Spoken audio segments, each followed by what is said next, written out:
Hi everyone. आज हम cycas जो कि एक जिम्नोस्पर्म है उसकी लाइव हिस्ट्री के बारे में पढ़ने वाले हैं। Systematic position of cycas, group Spermatophyta, सब ग्रुप जिम्नोस्पर्म। जिम्नोस्पर्म्स के क्या क्या लक्षण हैं? ओव्यूल नेकेड होता है, इसके साथ ही जाइलम में वेजल्स और फ्लोएम में कंपेनियन सेल्स या सह कोशिकाओं का अभाव होता है। Division Cycadophyta, class Cycadopsida, order Cycadales. Cycadales की क्या क्या कैरेक्टर्स हैं? प्लांट जीरोफाइटिक कैरेक्टर्स लिए होता है, स्टेम बहुत ज़्यादा ब्रांच्ड नहीं होता है, ज़्यादा शाखित स्टेम नहीं होता है, प्लांट डायोशियस या एक लिंगाश्रयी होते हैं। फैमिली साइकेडेसी। साइकेडेसी फैमिली के लक्षण होते हैं कि इस फैमिली में जो भी मेंबर्स हैं उन मेंबर्स में कोरेलाइड रूट या प्रवाल बूल प्रेजेंट होती है और लीफ ट्रेस प्रेजेंट होते हैं। Genus is cycas. साइकस को ऑफन भी लिविंग फॉसिल भी कहा जाता है। लिविंग फॉसिल का मतलब है जीवित जीवाश्म। इसके साथ ही इसे पाम फर्न या सेगो पाम भी कहा जाता है। ट्रॉपिकल यानी कि उष्ण कटिबंधीय और सब ट्रॉपिकल यानी कि उप उपोष्ण क्षेत्र में ये प्रेजेंट होता है। वर्ल्ड में साइकस की 20 स्पीशीज पाई जाती है, उसमें से 6 स्पीशीज इंडिया में नोटेड हैं। साइकस का प्लांट स्लो ग्रोइंग यानी कि धीरे धीरे वृद्धि करने वाला होता है। लॉन्ग लिव्ड, काफी वर्षों तक ये जीवित रहता है और एवरग्रीन प्रकार का पाम ट्री होता है। मैक्सिमम हाइट प्लांट की 7 मीटर तक होती है और इसका जो व्यास है वो लगभग 1 सेंटीमीटर का होता है, 1 मीटर का होता है, सॉरी। इसके स्पीशीज की बात करें तो इंडिया में 5 to 6 स्पीशीज पाई जाती है। पहली स्पीशीज है साइकस रेवोल्यूटा, जो कि जिसे हम सेगो पाम ट्री कहते हैं, और ये एक ऑर्नामेंटेड प्लांट है जो सभी जगह कॉस्मोपॉलिटन होता है और ornamented as a ornamented plant grow करवाया जाता है। इसी प्रकार Cycas rumphii, Cycas circinalis, Cycas beddomei और साइकस पैक्टिनेटा स्पीशीज इंडिया में प्रेजेंट होती है। साइकस का जो ट्रंक है या स्टेम है वो परसिस्टेंट लीफ बेसिस से कवर्ड रहता है। इसी कारण इसका जो ट्रंक है वो खुरदरा होता है, उसके ऊपर लीफ स्कैर्स प्रेजेंट होते हैं। जनरल मॉर्फोलॉजी, सामान्य आकारिकी या स्टेम। अब हम पढ़ते हैं कि जनरल मॉर्फोलॉजी कैसी होती है स्टेम की।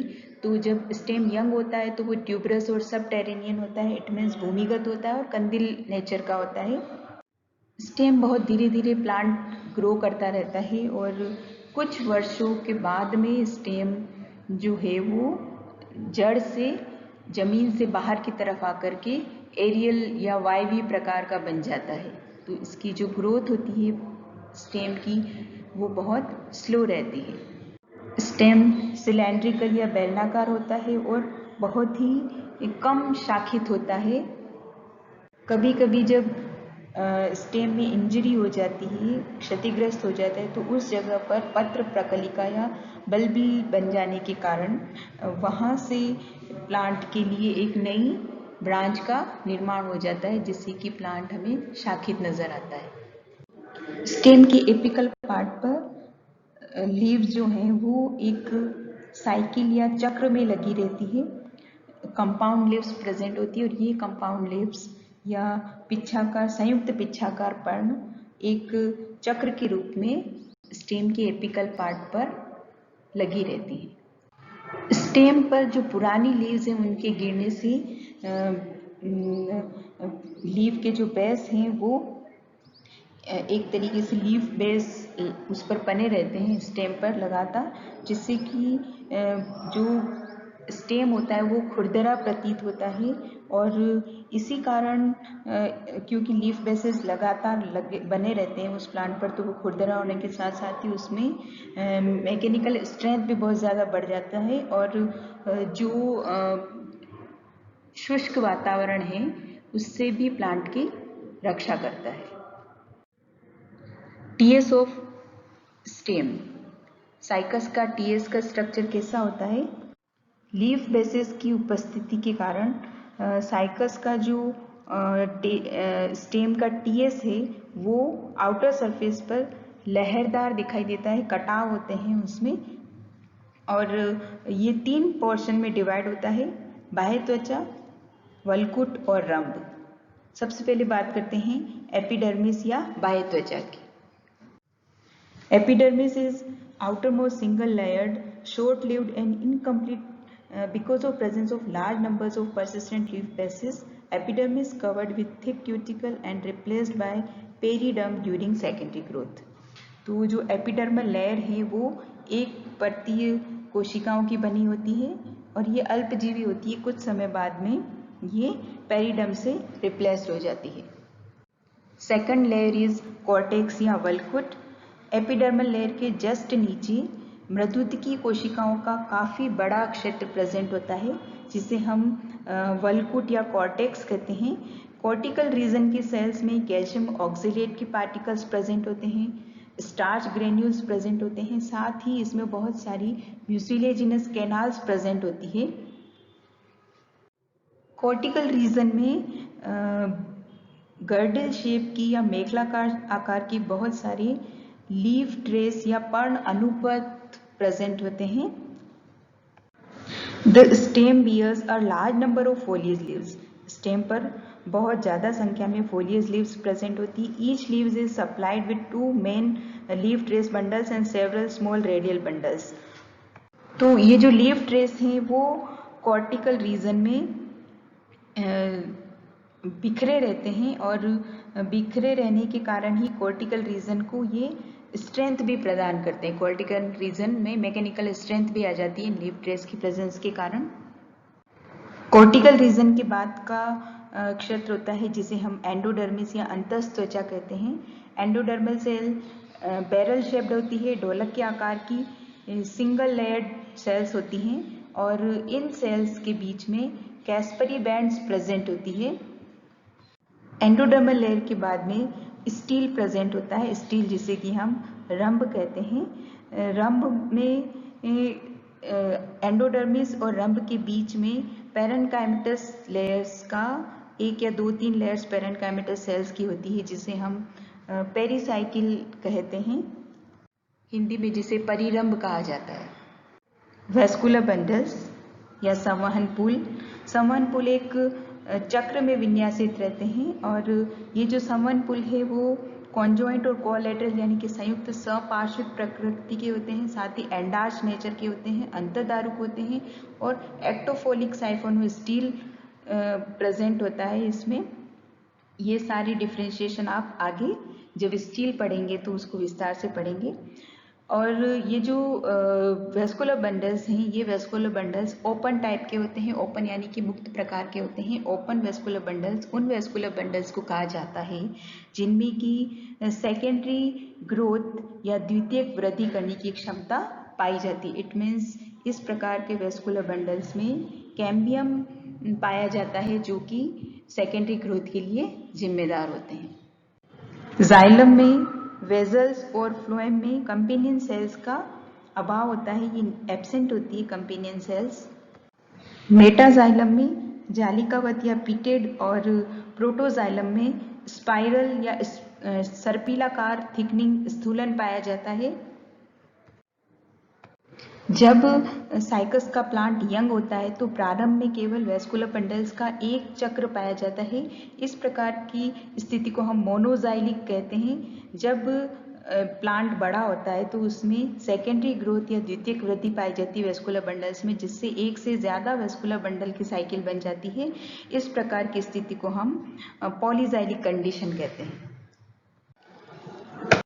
स्टील के बाद अंदर की तरफ जो संरचना पाई जाती है जिसे हम पिथ कहते हैं। There is a parenchymatous pith in the centre of the stem and contains a number of mucilaginous canal. Pith के अंदर जो कि पैरेन्काइमेटस सेल्स का बना होता है, इसके अंदर बहुत सारी म्यूसिलेजिनस कैनाल पाई जाती है। म्यूसिलेज कैनाल जिसे हम श्लेष्मा नलिकाएं कहते हैं, वो प्रेजेंट होती है पिथ के अंदर बहुत सारी। इसीलिए ये जो रीजन है वो डॉटेड दिखाई देता है due to presence of these canals. साथ ही ये जो पित्त के सेल्स हैं वो स्टार्च और टैनिन में भी बहुत रिच होती है, मतलब बहुत ज़्यादा मात्रा में इनमें स्टार्च और टैनिन भी भरा रहता है। मेड्यूलरी रेज या मज्जा रश्मियाँ, यह संकरी 1 से 20 कोशिकाओं तक चौड़ा सेल से बनी होती है, जिन्हें हम मृदुतिकीय कोशिकाएं कहते हैं। और इन मेड्यूलरी रेज में बहुत ज़्यादा मात्रा में स्टार्च स्टोरेज रहता है। सेकेंडरी ग्रोथ या द्वितीयक वृद्धि किस प्रकार से साइकस के स्टेम में पाई जाती है? द्विबीजपत्री प्लांट्स के तनों में जिस प्रकार से सेकेंडरी ग्रोथ होती है, उसी प्रकार की सेकेंडरी ग्रोथ साइकस के स्टेम में भी प्रेजेंट होती है। अब ये सेकेंडरी ग्रोथ कैसे होती है? तो इंट्राफेसिकुलर का मतलब है अंतःपुलीय, और इंटरफेसिकुलर अंतरापुलीय, जो इनके बीच में जो कैम्बियम प्रेजेंट होती है, ये कैम्बियम मिल करके एक कैम्बियम की रिंग बना देते हैं, चक्र बना देते हैं।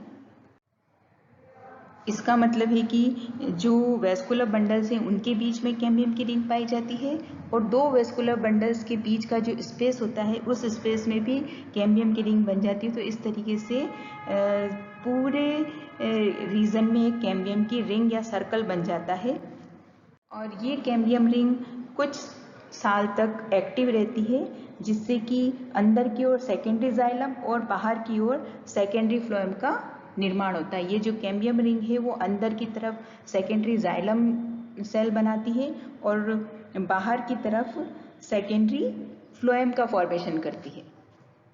कुछ समय बाद में ये जो कैम्बियम बना है वो इनएक्टिव हो जाता है, निष्क्रिय हो जाता है, और इसके बाद में पेरीसाइकिल और कॉर्टिकल रीजन की जो सेल्स हैं वो मेरिस्टेमेटिक हो जाती है, और उनमें मेरिस्टेमेटिक हो जाने से उनमें फिर से एक सेकेंडरी कैम्बियम की रिंग बन जाती है, और ये सेकेंडरी कैम्बियम की रिंग अंदर की ओर सेकेंडरी जाइलम और बाहर की ओर सेकेंडरी फ्लोएम का दूसरा साइकिल या दूसरा चक्र बनाती है। कैम्बियम का ये सेकेंड रीजन या सेकेंड जो रिंग बनी है वो भी कुछ समय बाद में इनएक्टिव हो जाती है, और इसी प्रकार एक तीसरा कैम्बियम का रिंग बन जाता है जो अंदर की ओर सेकेंडरी जाइलम और बाहर की ओर सेकेंडरी फ्लोएम का निर्माण करती रहती है। इस प्रकार बहुत ज़्यादा मात्रा में ये सेकेंडरी जाइलम और सेकेंडरी फ्लोएम के रिंग्स बन जाते हैं। इन रिंग्स को ग्रोथ रिंग या वृद्धि वलय कहा जाता है। ये ग्रोथ रिंग एनुअल रिंग्स या वार्षिक वलय जो एंजियोस्पर्म्स में पाई जाती है उससे बिल्कुल डिफरेंट होती है। कैम्बियम की न्यू रिंग तब बनती है जबकि स्टेम के एपिकल पोर्शन पर, स्टेम के शीर्ष पर बहुत सारी जब न्यू लीव्स आ जाती हैं तो उस समय नई कैम्बियम रिंग का फॉर्मेशन होता है। सेकेंडरी जाइलम और सेकेंडरी फ्लोएम बनने के साथ साथ ही हाइपोडर्मल सेल्स की जो सेल्स हैं, ये सेल्स भी मेरिस्टेमेटिक होकर के कॉर्क कैम्बियम का फॉर्मेशन करती है, जो बाहर की ओर मोटी भित्ति वाली सुबेरिन युक्त कॉर्क सेल्स बनाती है, और अंदर की ओर पैरेन्काइमेटस सेकेंडरी कॉर्टेक्स की सेल्स का निर्माण करती हैं। सेकेंडरी वेस्कुलर बंडल्स में जो मेड्यूलरी रेज बनती हैं वो कुछ नैरो होती है। तो ये था anatomy of TS of Cycas stem.